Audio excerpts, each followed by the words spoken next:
Boy, you couldn't have started the game any better in terms of the way that you were sharing the basketball. 12 assists on your first 12 made free throw or field goals. You didn't have a field goal over the final 6 minutes of the first half, but man, did you come out smoking in the second half. You did a lot of good things tonight. Yeah, we did. I mean, of course, we say it all the time. As a coach, you're never happy. You want to play perfect, and every shot should go in, and you should get every stop. But obviously, that's not reality. But really pleased with the way that we played. I really think that we got up 12 a couple times in the game, Eric, and where our group has to grow is in those moments we talked about at one of the timeouts. I think it was the 12 under timeout. We were up 12 and said, all right, guys, we got to be really disciplined here. 3 more stops really kind of puts the game kind of away. We just had grabbed all the momentum, and then we come down right out of that timeout and we reached. And then we jumped, and then we gave them a layup. And then we came down and had a bad possession turnover. And it's those possessions that we have to grow to.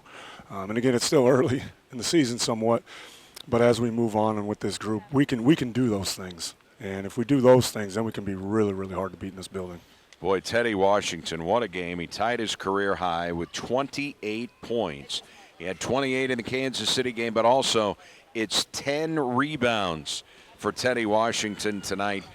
He ends up with 38 minutes played, all of those numbers I just gave you, and 1 turnover. Yeah, he's a player, and players make plays, and he made a couple of those shots that were just, the thing I like about him, though, Eric, is about the last 4 practices, he's really focused in and gotten to the details of shooting. At this point in the year, you're not practicing as much with the same kind of intensity for as long a period of time that you typically do in the preseason. He's really focused in on the details and the mechanics of his shot and not wasting those opportunities in practice, and it's paying off for him. All right, you are going to see one of, if not the best player in the league. He's certainly one of them, and he has been for several years. Boy, Rayshon will come in here on Rayshon Taylor will come in here on Saturday. Brian Taylor's having a good year. Those 2 guys are cousins. And, one of those guys that can really take over a basketball game will be in here on Saturday. And they are off to a really good start to the season. They were 7-4 prior to the loss at Little Rock tonight.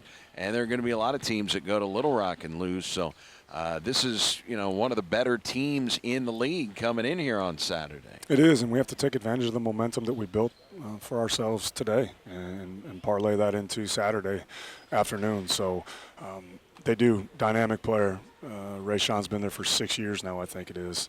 And if he went junior college, maybe he'll get 4 more or something. I don't know. These new rules. He's had 2 ACL tears. His second, he tore right here in this building. He did. So I know he has a special hatred for us in his heart because of that. But he is a great kid.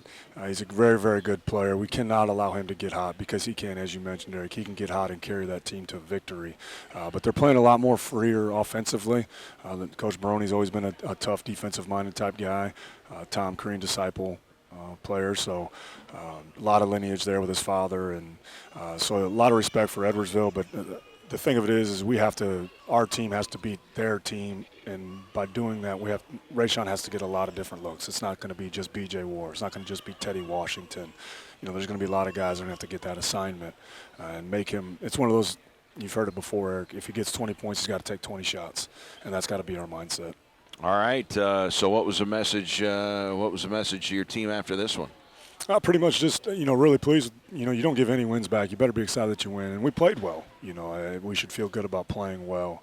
Understanding those little moments to where we can't, again, if we give up that many offensive rebounds to Edwardsville, we're probably not going to survive that. So understanding what's going to drive winning in every game and every team is different. So whatever we did well today, that's great. But now understand your opponent for the next time because it's a different ball screen coverage. It could be a zone, it could be press. You got to reset your mind and come back fresh tomorrow, and I think our guys will do that. All right, it'll be Saturday when SIUE comes in here. We'll talk to you then, Coach. Congrats on the conference win. All right, sounds good, Eric. Thank you. All right, that is the Red Hawks head coach, Brad Korn. That's the Coach's Rapid.